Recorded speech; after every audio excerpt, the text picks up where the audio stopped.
En el año 2009, el diario USA Today publicó un artículo que afirmaba que solo el 59% de los estadounidenses creen en el infierno, en comparación con el 74% que creen en el cielo.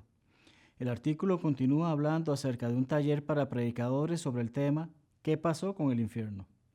El hombre que dirigió el taller preguntó cuántos de los predicadores asistentes habían predicado alguna vez sobre el infierno. Ninguno lo había hecho.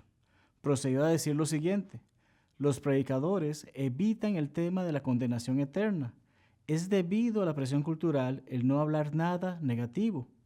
Pienso que hemos comenzado a negar el infierno.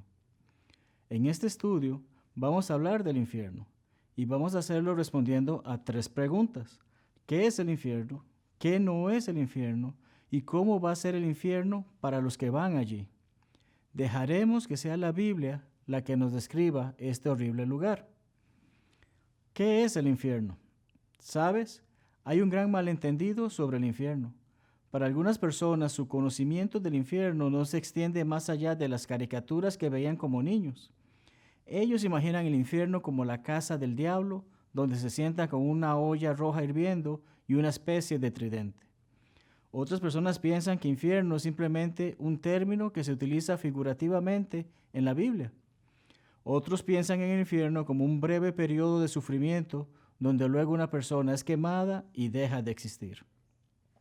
Así que, a la luz de todo este malentendido, respondamos a la pregunta, ¿qué es el infierno? En primer lugar, el infierno es un lugar real. Según Mateo 5:29, Jesús dice: por tanto, si tu ojo derecho te es ocasión de caer, sácalo y échalo de ti, pues mejor te es que se pierda uno de tus miembros y no que todo tu cuerpo sea echado al infierno. Jesús habla del infierno como un lugar real. En segundo lugar, el infierno es un lugar de tormento y sufrimiento.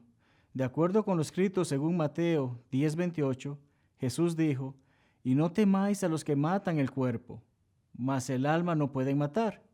Temed más bien a aquel que puede destruir el alma y el cuerpo al infierno. En Apocalipsis 14:11 se describe el sufrimiento de los que van allí de esta manera: y el humo de su tormento sube por los siglos de los siglos, y no tienen reposo de día ni de noche. En tercer lugar, la Biblia nos dice que el infierno es un lugar especialmente preparado para el diablo. Leamos lo que Jesús dijo según Mateo 25:41. Entonces dirá también a los de la izquierda: apartaos de mí, malditos, al fuego eterno preparado para el diablo y sus ángeles. En cuarto lugar, también aprendemos de este versículo que el infierno no solamente será la morada eterna del diablo, sino que será el lugar al que Dios enviará a toda la humanidad malvada. Amigos, el infierno es un lugar real, y es un lugar que será mucho peor que el sufrimiento más intenso que hemos conocido en esta vida. Ahora, antes de pasar a nuestro siguiente punto, lo que el infierno no es, quiero abordar una objeción que suele hacerse. El argumento dice así: es injusto castigar a alguien eternamente por algo que hizo en un poco tiempo en esta tierra. No es justo castigar unos años de pecado con una eternidad de sufrimiento. Amigos, el castigo casi siempre dura más que el crimen. En esta tierra entendemos eso. Si un hombre entra en un lugar comercial y dispara y mata al dependiente, podría ser sentenciado a la cárcel por el resto de su vida por un crimen que le tomó 2 minutos cometer. ¿Por qué la sentencia es mucho más larga que el crimen? La respuesta es porque la gravedad del delito no se mide por el tiempo que se tarda en ser cometido. Entendemos eso y estamos de acuerdo con esto en la tierra.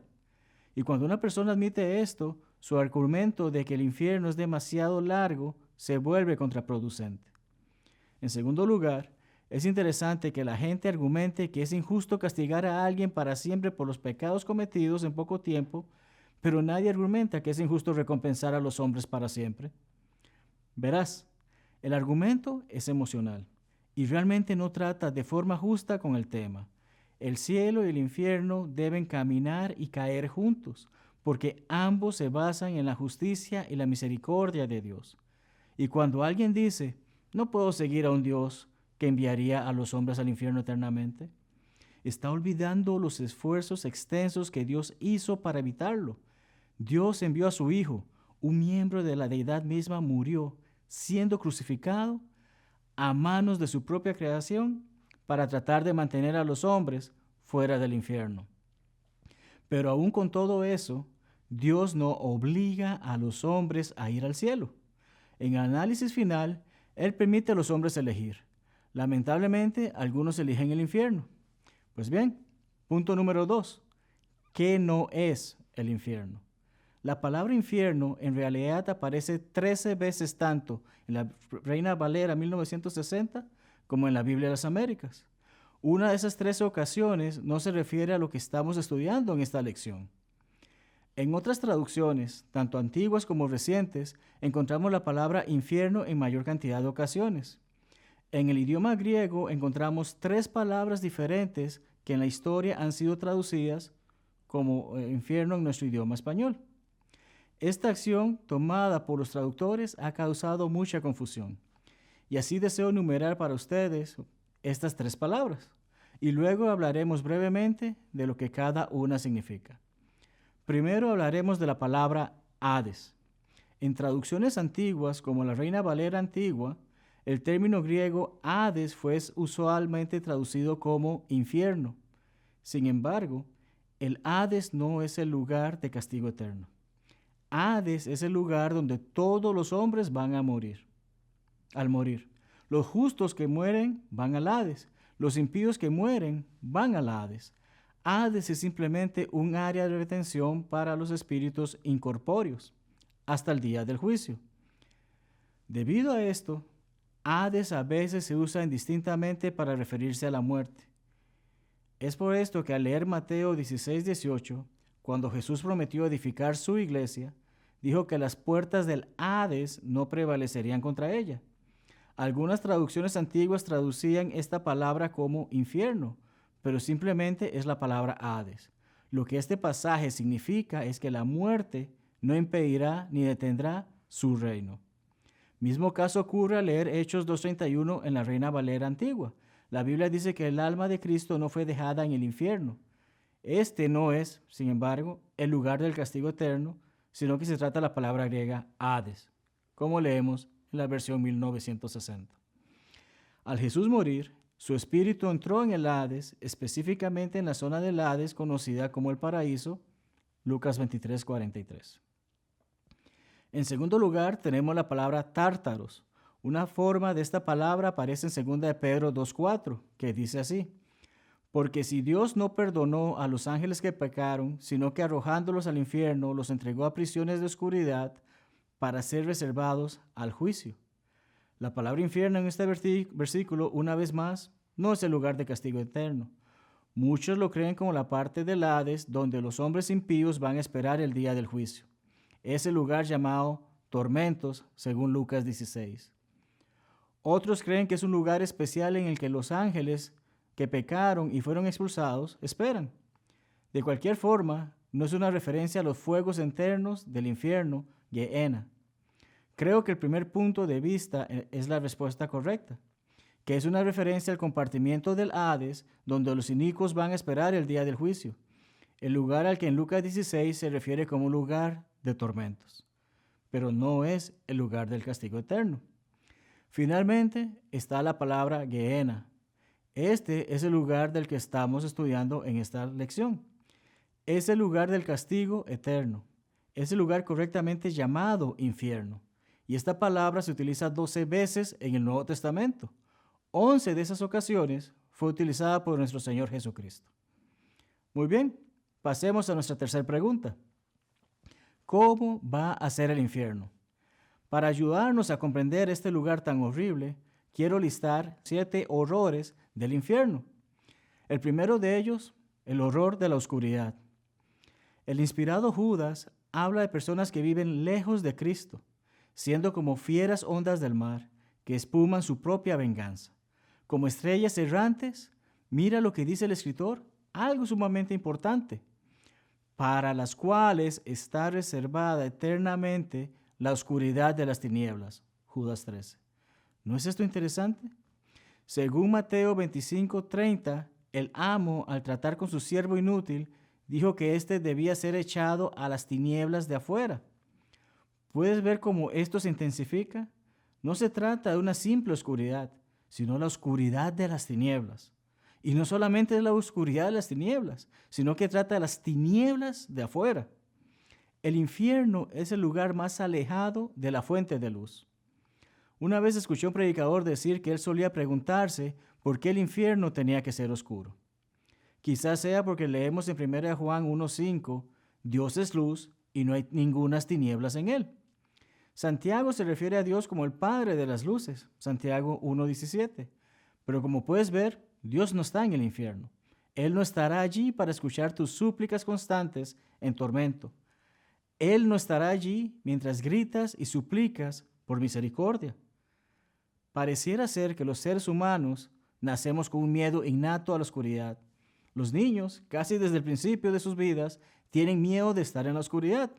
La soledad se intensifica, la depresión aumenta. Y el infierno es un lugar de oscuridad. En el Evangelio según Mateo se describe 3 veces diferentes al infierno como las tinieblas de afuera. Mateo 8:12, 22:13 y 25:30. Y en todos estos casos también se nos dice que allí será el lloro y el crujir de dientes. Será una experiencia miserable.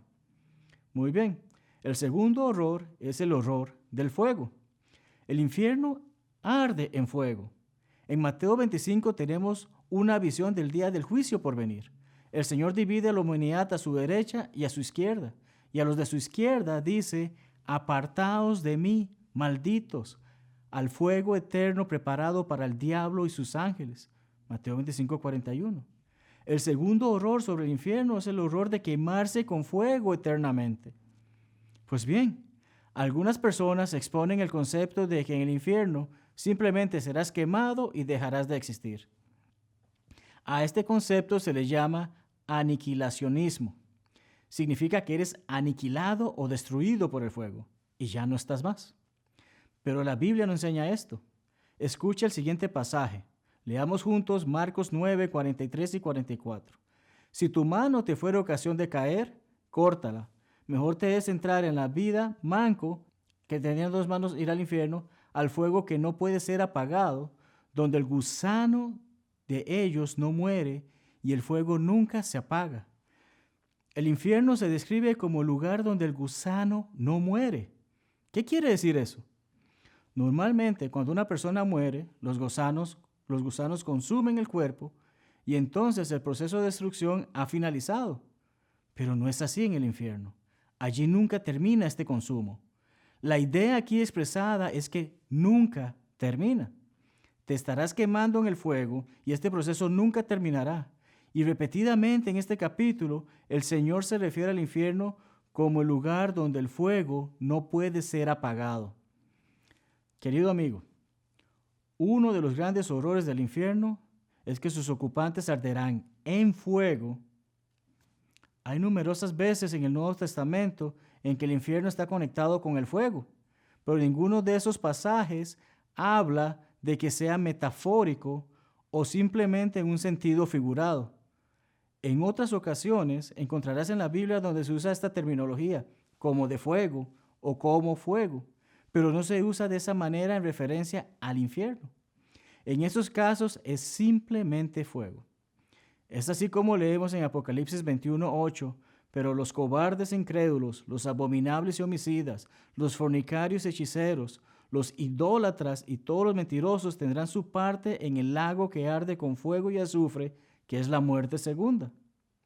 Pues bien, entre los 7 horrores del infierno hemos mencionado la oscuridad y el fuego. Veamos el tercero, el horror de las cosas que no estarán allí. Sé que podríamos hacer una lista bastante larga, mas solo mencionaré 2. En el infierno, en primer lugar, no habrá misericordia. La misericordia es algo maravilloso. Al leer Tito 3:5 vemos, nos salvó no por obras de justicia que nosotros hubiéramos hecho, sino por su misericordia. Si alguno de nosotros llega a estar en el cielo, será por la misericordia de Dios. Y por esto es que sabemos que no habrá misericordia en el infierno, y hace sentido. ¿Quién la daría? Te das cuenta de que todos en el infierno estarán en la misma situación. ¿Quién sería capaz de decir allí, déjame ayudarte? No tienen ningún medio para hacerlo. No hay misericordia en el infierno. Hay un periodo de tiempo en el que Dios extiende su misericordia, y ese periodo de tiempo es ahora mismo, mientras tú y yo estamos vivos. Nos extiende su misericordia a través de Cristo Jesús, quien nos dio su iglesia, y podemos ser miembros de esa iglesia. Y solo en esa institución podemos ser salvos del infierno. Pero esa misericordia no existirá para aquellos que van al infierno. En el infierno tampoco habrá esperanza. Imagina que estás en el infierno, pero en 1000 años habrá otro día del juicio en el que podrías tener una segunda oportunidad. Tal vez podrías salir bajo libertad condicional. Tal vez haya alguna manera de conseguir algo de alivio, pero no la hay. Tengo un amigo que dice, el infierno no sería tan malo si tan solo durara 1.000.000 de años. ¿Cómo así? Parece un disparate, ¿eh? Su punto es que tras el primer año allí podrías decir, bueno, solo me faltan 999.999 años más para salir de este horrible lugar. Habría esperanza, pero no es así. En el infierno no hay esperanza. El día de esperanza ya habrá pasado. Así que uno de los horrores del infierno tiene que ser precisamente estas cosas que no estarán allí. Allí no habrá misericordia, tampoco esperanza, ni siquiera habrán niños riendo. El cuarto horror del que hablaremos es el de los recuerdos. En Lucas 16 leemos el relato de un hombre rico y un hombre mendigo llamado Lázaro. Lázaro fue fiel a Dios, mas el hombre rico murió en una condición perdida. Quiero leer este texto y luego vamos a hacer una observación relacionada con los recuerdos. Lucas 16, 19 al 25. Había un hombre rico que se vestía de púrpura y de lino fino, y hacía cada día banquete con esplendidez. Había también un mendigo llamado Lázaro, que estaba echado a la puerta de aquel, lleno de llagas, y ansiaba saciarse de las migajas que caían de la mesa del rico. Y aun los perros venían y le lamían las llagas. Aconteció que murió el mendigo y fue llevado por los ángeles al seno de Abraham, y murió también el rico y fue sepultado. Y en el Hades alzó sus ojos, estando en tormentos, y vio de lejos a Abraham y a Lázaro en su seno. Entonces él, dando voces, dijo, Padre Abraham, ten misericordia de mí, y envía a Lázaro para que moje la punta de su dedo en agua y refresque mi lengua, porque estoy atormentado en esta llama. Pero Abraham le dijo, Hijo, acuérdate que recibiste tus bienes en tu vida, y Lázaro también males, pero ahora éste es consolado aquí, y tú atormentado. Aquí tenemos un relato de un hombre que muere en una condición perdida. Respira su último aliento en este mundo y al abrir los ojos en el Hades, específicamente en tormento, Tártaros, aún no se ha ido al infierno. Eso no sucederá hasta el día del juicio, cuando Dios juzgue a toda la humanidad. Sin embargo, el rico ya ha comenzado su sufrimiento. Ya está recibiendo un anticipo del infierno por venir. Y quiero que te des cuenta de que está clamando por misericordia. Está suplicando algo de alivio. Dice que está siendo atormentado en esas llamas. Claramente la experiencia en tormentos o la del infierno es similar, si no es que la misma. Una diferencia, sin embargo, es que la estadía en tormentos es temporal. Es solo hasta el día del juicio final. El infierno, por otro lado, será eterno. A veces pienso en el ateo que pasa su vida negando la existencia de Dios. Y al morir, al alzar su mirada, se verá a sí mismo en tormentos y dará cuenta de lo equivocado que estaba. Pero ya es demasiado tarde. Y está sufriendo en el fuego, quemándose en el fuego, está en la miseria y no hay nada que pueda hacer al respecto. Y este es el punto al que quiero llegar ahora mismo. Uno de los horrores del infierno se trata de nuestros recuerdos.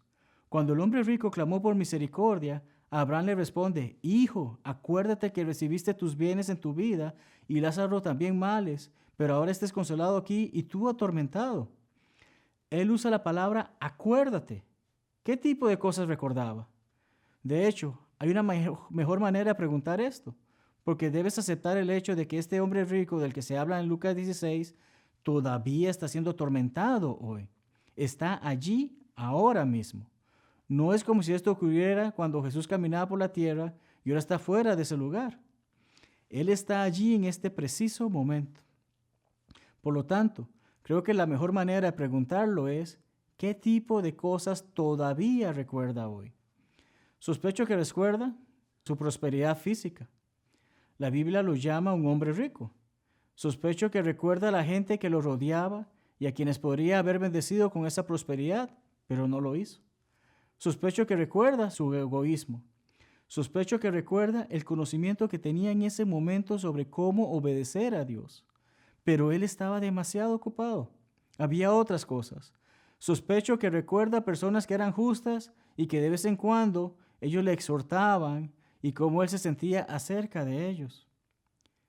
Sospecho que recuerda, de hecho, sé que se recuerda de sus hermanos, porque mientras continúa su conversación con Abraham, el rico llega a decir, te ruego, pues, Padre, que le envíes a la casa de mi padre, porque tengo 5 hermanos, a fin de que no vengan ellos también a este lugar de tormento. Lucas 16, 27 y 28. Y es por eso por lo que un hermano suele decir, si los vivos supieran lo que los muertos saben, el mundo entero sería cristiano. Querido amigo, quiero que reflexiones conmigo lo que sería morir perdido y estar quemándose en el fuego, sufriendo en el tormento y todo este tiempo teniendo los recuerdos de esta vida. Imagina poder recordar todas las oportunidades que estuviste para enderezar tu vida y haberlas rechazado. ¿Habrá recuerdos en el infierno? Sí. ¿Crees que recordaremos este video? Muy bien. Horror número 5, el de la población repulsiva. En primer lugar, debemos entender que no todos en el infierno serán lo que probablemente consideremos personas repulsivas. Y esto es porque no todos en el infierno es lo que describiríamos como personas malvadas. Romanos 3:23 dice, por cuanto todos pecaron y están destituidos de la gloria de Dios. Así que allí estarán algunos que son buenas personas morales, pero que simplemente nunca tomaron la decisión de obedecer el Evangelio y ser cristianos según el Nuevo Testamento. Aquellos que sirven a Cristo. Eran buenos vecinos, eran buenos trabajadores, pero no eran cristianos. No estaban en Cristo y estarán en el infierno. Amigos, si la gente pudiera haber sido salva solo por ser gente moralmente buena, entonces la cruz de Jesucristo sería un error colosal. La gente podría haber sido buena gente, moralmente, sin la cruz. El hecho es que esto no era suficiente y por eso Jesús tuvo que morir. Y solo las personas que hacen contacto con la sangre de Cristo al obedecer el Evangelio son quienes no estarán allí. También habrá gente religiosa allí. Jesús afirmó acerca de este caso. Leamos juntos Mateo 7, 21 al 23. No todo el que me dice, Señor, Señor, entrará en el reino de los cielos, sino el que hace la voluntad de mi Padre que está en los cielos. Muchos me dirán en aquel día, Señor, Señor, ¿no profetizamos en tu nombre? ¿Y en tu nombre echamos fuera demonios? ¿Y en tu nombre hicimos muchos milagros? Y entonces les declararé, nunca os conocí, apartados de mí, hacedores de maldad. Y es así que hay personas hoy en día que están eligiendo las religiones de los hombres en lugar de la iglesia del Nuevo Testamento. Simplemente porque les gusta más. Ellos estarán ahí. Habrá personas allí que tuvieron buenas intenciones acerca de un día obedecer el Evangelio. Personas que oyeron y conocieron la verdad y consideraron que algún día obedecerían el Evangelio. Veamos lo que Félix le dijo a Pablo según Hechos 24:25. Ahora vete, pero cuando tenga oportunidad te llamaré. Para mucha gente esa oportunidad y llamada nunca llega. Amigos, no toda la gente en el infierno va a ser lo que tú y yo llamaríamos gente malvada, pero gente malvada va a estar ahí. Una vez, una adolescente en sus últimos años de adolescencia era bastante rebelde. Sus padres eran cristianos fieles, pero ella no quería obedecer al Evangelio. No le interesaba ese tipo de cosas. En ocasiones, ella veía a hipócritas en la iglesia. Y bueno, no era lo suyo. No quiero hablar sobre esto. No quiero discutirlo más. Su familia vivía cerca del local de la iglesia y una noche caminaban para congregarse. Pasó un automóvil muy cerca y despacio. Era prácticamente una chatarra, los vidrios abajo llenos de hombres que estaban borrachos. Vieron a la joven y no solamente le hicieron gestos obscenos, sino que también gritaron obscenidades mientras pasaban por allí. Ella no los conocía. Una vez se fueron estos, ella estaba disgustada, le parecía repulsivo, lo detestaba. Ella le expresó a sus padres lo mucho que detestaba que hubiese personas que fueran así, que actuaran así. Su padre, un cristiano muy sabio, le dijo: mi niña, si no pones tu vida en orden con Dios, pasarás la eternidad con ellos. ¿Quiénes estarán allí? Gente como Acab y Jezabel, gente como Ananías y Zafira, como Diótrefes, como Nerón, como Hitler, asesinos, violadores, mentirosos, todos van a estar allí. Y es así como en esta lista de 7 horrores del infierno, debemos incluir como uno de estos a esas personas que estarán allí. Número 6. El horror de la eternidad. ¿Sabes? La eternidad por sí misma no es un mal concepto. De hecho, puede ser un concepto maravilloso, pero no en el contexto que estamos discutiendo ahora. Al leer 2 Tesalonicenses 1, 7 al 9, la Biblia dice así: y a vosotros que sois atribulados, daros reposo con nosotros, cuando se manifieste el Señor Jesús desde el cielo con los ángeles de su poder. En la primera parte del versículo promete descanso a los cristianos fieles, pero en la segunda parte dice lo siguiente: en llama de fuego para dar retribución a los que no conocieron a Dios, ni obedecen al Evangelio de nuestro Señor Jesucristo, los cuales sufrirán pena de eterna perdición, excluidos de la presencia del Señor y de la gloria de su poder.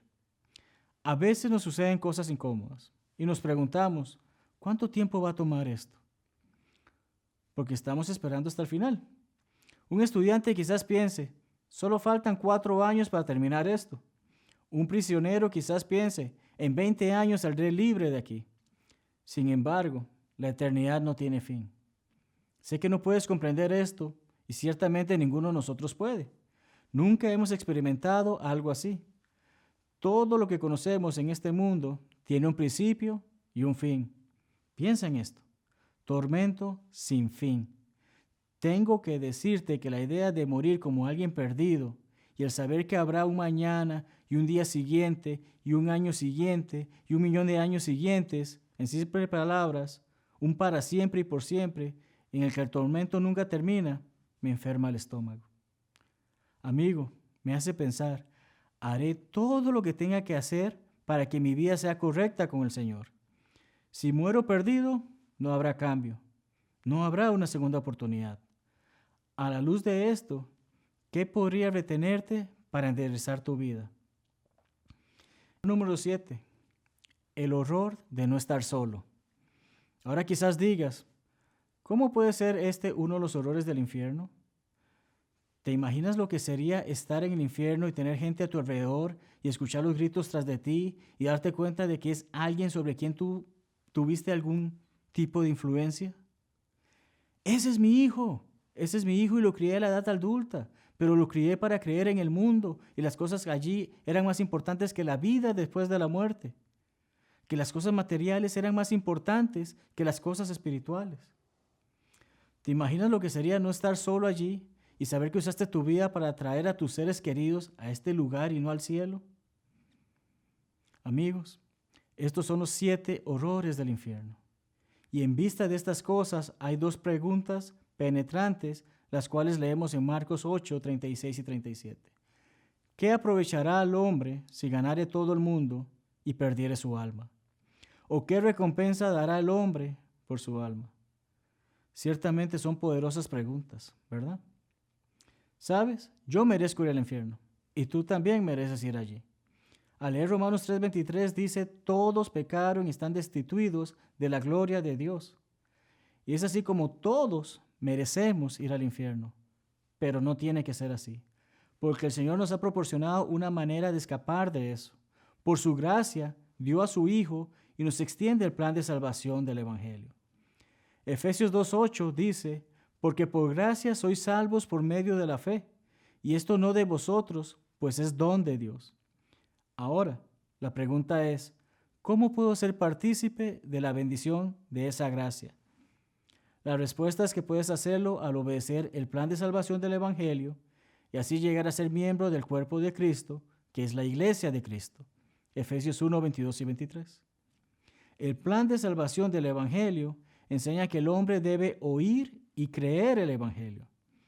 El Señor, según Marcos 16, 16, dice lo siguiente: el que creyere y fuere bautizado será salvo, mas el que no creyere será condenado. Según Juan 8:24 dijo lo siguiente: si no creéis que yo soy, en vuestros pecados moriréis. En segundo lugar, después de que un hombre oye el Evangelio y lo cree, debe arrepentirse.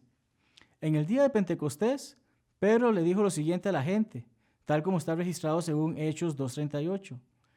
Arrepentíos y bautícese cada uno de vosotros en el nombre de Jesucristo para perdón de los pecados. En Hechos 17:30 leemos: pero Dios, habiendo pasado por alto los tiempos de esta ignorancia, ahora manda a todos los hombres en todo lugar que se arrepientan. En tercer lugar, el hombre debe confesar su fe en Jesucristo como el Hijo de Dios, tal como lo hizo el noble etíope al decirlo registrado según Hechos 8:37, cuando dijo: creo que Jesucristo es el Hijo de Dios. En Romanos 10:10 leemos que con la boca se confiesa para salvación. Finalmente, uno debe ser bautizado en el agua para la remisión de sus pecados. 1 Pedro 3:21 dice: el bautismo que corresponde a esto, en referencia a quienes fueron salvos del diluvio junto a Noé, versículo 20, ahora nos salva, no quitando las inmundicias de la carne, sino como la aspiración de una buena conciencia hacia Dios por la resurrección de Jesucristo. Amigos, es en este punto en el que el Señor te agregará a su iglesia, Hechos 2:47, y si vives fielmente por el resto de tus días, encontrarás un hogar en el cielo. Y así podrás recostar tu cabeza sobre tu almohada esta noche, descansar tranquilo, sabiendo que los fuegos del infierno no están en tu futuro. Para un estudio más profundo sobre qué debes hacer para ser salvo, te invito a visitar buscandolaverdad.org.